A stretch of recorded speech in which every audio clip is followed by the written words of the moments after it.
Bonjour à tous et bienvenue dans cette présentation sur un sujet qui concerne la majorité des personnes en transformation physique, qui est le plateau en perte de poids. Si tu es ici, c'est que tu as probablement déjà vécu cette frustration de voir des progrès stagner malgré tes efforts. Et aujourd'hui, on va explorer ensemble les 5 leviers qui te permettront de pouvoir débloquer ta progression et enfin sortir de ce plateau. On va commencer un petit peu par démystifier réellement un plateau en perte de poids. Alors, contrairement à ce que beaucoup de pensent, le plateau, c'est pas un échec, d'accord? C'est juste une réalité physiologique lors d'une transformation physique. C'est pas parce que t'es pas assez discipliné ou que ton corps refuse de coopérer. Lorsqu'on maintient un déficit calorique pendant plusieurs semaines, notre corps active des mécanismes de régulation et qui se mettent en place pour préserver l'énergie disponible. Comme par exemple, on bouge un peu moins, comme on mange moins, on va brûler moins de calories lors de la digestion.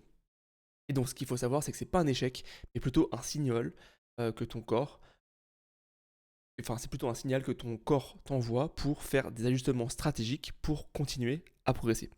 Et évidemment, la clé, ça réside dans l'identification précise de ces facteurs et de l'appliquer de manière stratégique. D'ailleurs, c'est ce que on fait, c'est ce que j'ai fait avec Audric, et Gauthier, où ils étaient bloqués dans leur perte de poids.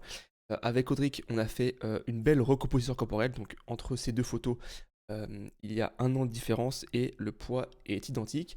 Et ici, avec Gauthier, il a perdu 9 kilos en 6 mois, donc voilà, une très belle transformation physique à lui aussi, où tous les 2 étaient bloqués dans leur perte de poids. Et aussi, je vais me présenter, je suis Ronan, je suis coach en ligne depuis 2 ans. J'ai un parcours assez scientifique, donc j'ai fait une formation STAPS, la formation Bayesian Bodybuilding, et j'ai validé une autre formation dans le développement physique. Premier point qu'on va identifier, c'est le levier numéro un et le plus important, c'est l'adhérence. L'adhérence, c'est quoi? Euh, Déjà, je vais te poser une question.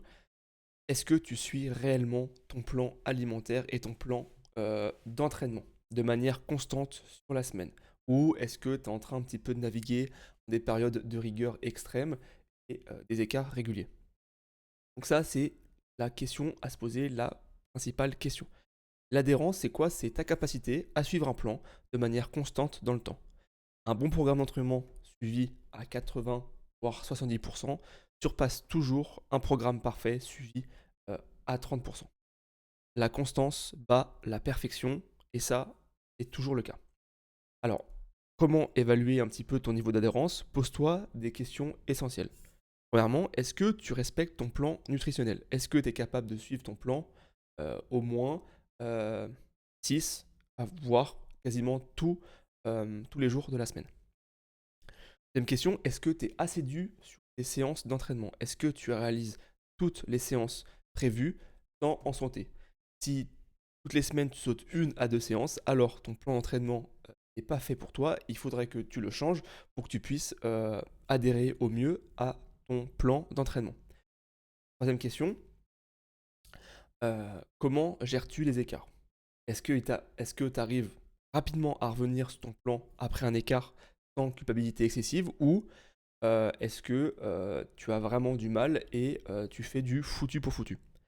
Et enfin, est-ce que tu peux maintenir ton rythme, donc ta perte de poids, sur plusieurs semaines consécutives, euh, sans épuisement, euh, sans être constamment au bord du burn-out? Si c'est le cas, bah, ton programme n'est sûrement pas fait pour toi et l'adhérence finira sûrement par s'effondrer. Donc avant d'ajuster quoi que ce soit d'autre, assure-toi que ton adhérence est à 100% et parce que ça, c'est le fondement de tout le reste. Ok, si tu vois une pyramide, l'adhérence est vraiment le pilier principal. Et si ça c'est bancal, tout le reste, ça va se casser la gueule. Deuxième levier, et le plus souvent sous-estimé, et pourtant qui peut faire toute la différence, c'est le NEAT. Le NEAT, donc le Non-Exercise Activity Thermogenesis, ça représente toutes les calories dépensées en dehors de l'entraînement structuré et aussi l'alimentation. Donc, lorsque tu es au travail, les mouvements que tu fais inconsciemment dans ta journée, par exemple, là, je te parle et mes doigts bougent, je bouge beaucoup mes mains, je bouge beaucoup mes pieds, donc ça, c'est partie de la NEAT. Et tous ces mouvements peuvent représenter entre 15 à 30% de ta dépense énergétique quotidienne totale. Donc, c'est plus d'un tiers. Donc ça, c'est vraiment le levier principal que peu de personnes ont tendance à penser. Lorsque le poids de corps réduit, naturellement, le NEAT va diminuer aussi pour économiser de l'énergie, et ce qui peut ralentir ta perte de poids sans que tu te rendes compte. Et donc, comment savoir si ton NEAT a chuté? Déjà, ça va être l'observation de ton nombre de pas au quotidien. Est-ce que tu restes au nombre de pas que tu t'es fixé, ou est-ce que de semaine en semaine, ton nombre de pas diminue? Donc ça, c'est le premier point. Deuxième point, est-ce que tu te sens moins enclin à bouger naturellement au quotidien? Est-ce que tu es plus souvent sur ton canapé, ou est-ce que tu es plus souvent debout à faire euh, des tâches? Et enfin, est-ce que tu te sens fatigué tout au long de la semaine? Et si tu es fatigué, bah, tu vas être moins enclin à faire euh, plus de mouvements, et donc ta NEAT va descendre. Donc maintenir ou augmenter ta NEAT est la clé pour sortir d'un plateau sans avoir à réduire encore les calories. Pour l'instant, je n'ai pas parlé aux calories, juste parlé de l'adhérence et du NEAT. Donc, assure-toi que ton NEAT, ton nombre de pas, que ton activité physique en dehors de la salle de sport soit fixé, soit stable tout au long de ta perte de poids avant de toucher aux calories. Ou ajouter du cardio supplémentaire. Troisième point, le troisième levier, c'est ajuster les calories. Ça, c'est une réalité physiologique qui est incontournable. Lorsque ton perd du poids, le métabolisme s'adapte naturellement à la baisse. Tu es plus léger, donc tu manges moins, ton corps fait moins d'efforts pour digérer les aliments, et évidemment, ton corps a besoin de moins d'énergie pour fonctionner. Qui fonctionnait parfaitement au début du processus de perte de poids, par exemple, disons à 2000 calories, peut-être que dans 6 semaines, 2000 calories ne suffira pas pour perdre du poids, et donc 2000 calories serait devenu ta maintenance calorique.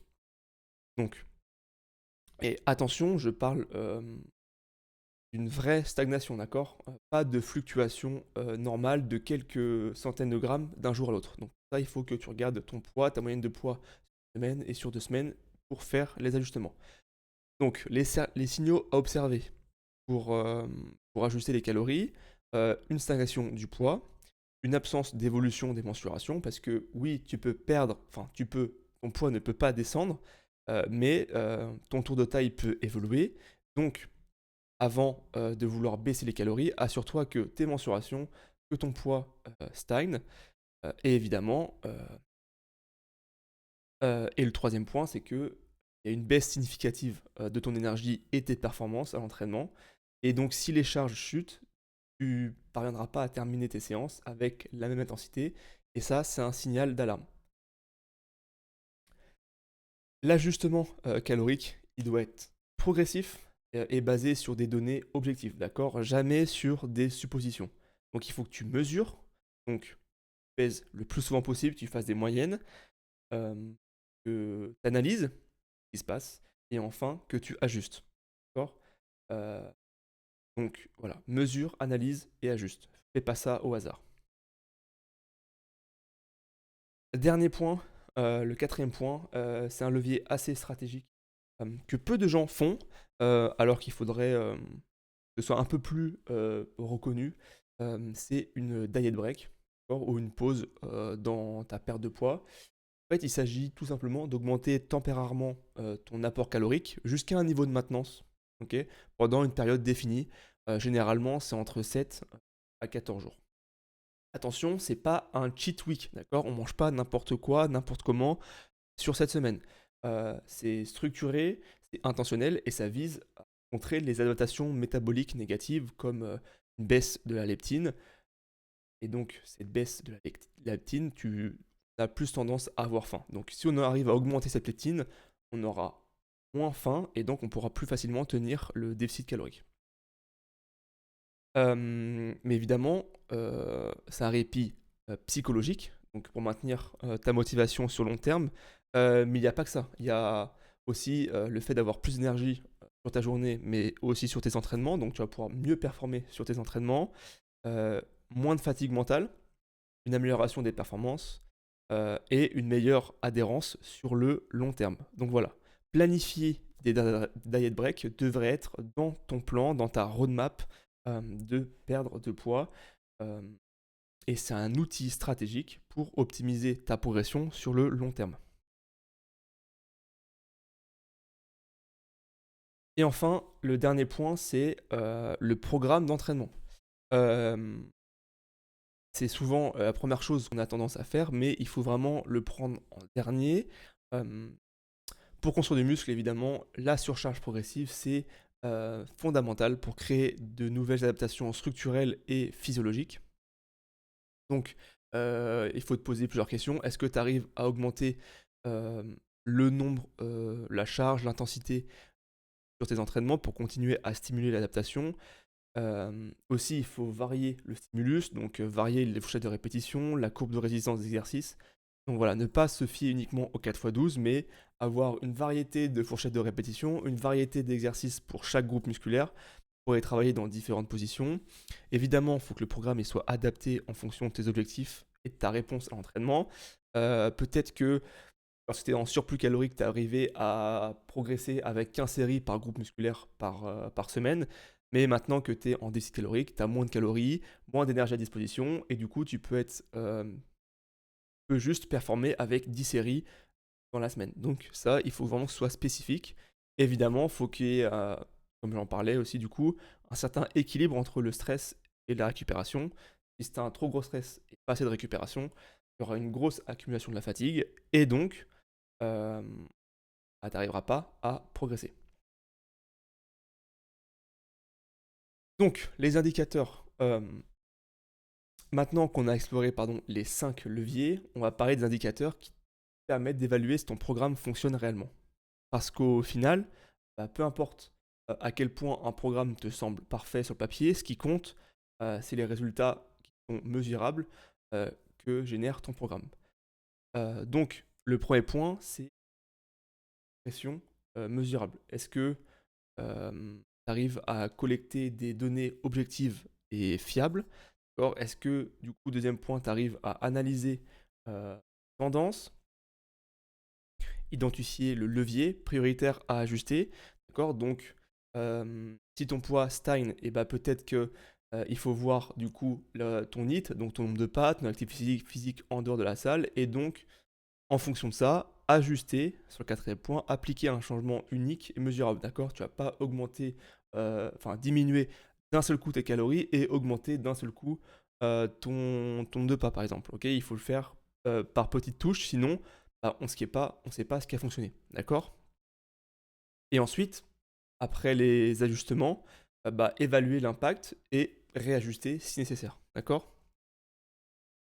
Donc voilà, sans structure, tu navigues à l'aveugle, tu ne sais pas quel levier activer, quand l'actionner, ni comment mesurer son efficacité. La structure et transforme l'intention en action. D'accord. C'est une structure, tu peux mettre de l'intention dans ce que tu vas faire. Mais le suivi, ok, le suivi de ce que tu fais va transformer les actions en résultats. Donc avant de conclure, on va faire une petite conclusion. D'abord, il faut regarder ton adhérence de ton programme d'entraînement, le NEAT, ajuster les calories si besoin, pouvoir faire une diet break s'il y a besoin, si tu sens que tu es fatigué, et ensuite voir un petit peu ton programme d'entraînement et ajuster ton programme d'entraînement. Et c'est ce qui s'est passé aussi avec Johan et Hugo. On a repris tout de zéro. Et souvent, ce qui flanchait, c'était leur adhérence sur la nutrition, notamment en perte de poids, lorsqu'ils coupaient, par exemple, tous les glucides. Et c'est quelque chose qui n'était pas tenable sur le long terme. Donc, on a revu leur programme alimentaire. On a revu aussi leur emploi du temps pour que tout ça puisse rentrer dans leur vie de tous les jours, qu'ils aient quand même des occasions sociales, et ils ont quand même réussi à perdre du poids de manière assez significative. Et pour ça, si tu veux qu'on puisse parler de tout ça, j'offre une consultation, ok, où je vais pouvoir te donner un plan clair et précis dans ta stagnation de perte du poids pour que tu puisses passer à l'action juste après l'appel. Et pour ça, il faut se rendre dans le premier lien dans la description, choisir ton créneau, confirmer ta place et on pourra parler de tes objectifs que je peux t'aider à mettre en place pour que tu puisses atteindre le plus facilement possible tes objectifs. Merci pour ton écoute et à bientôt dans une nouvelle vidéo.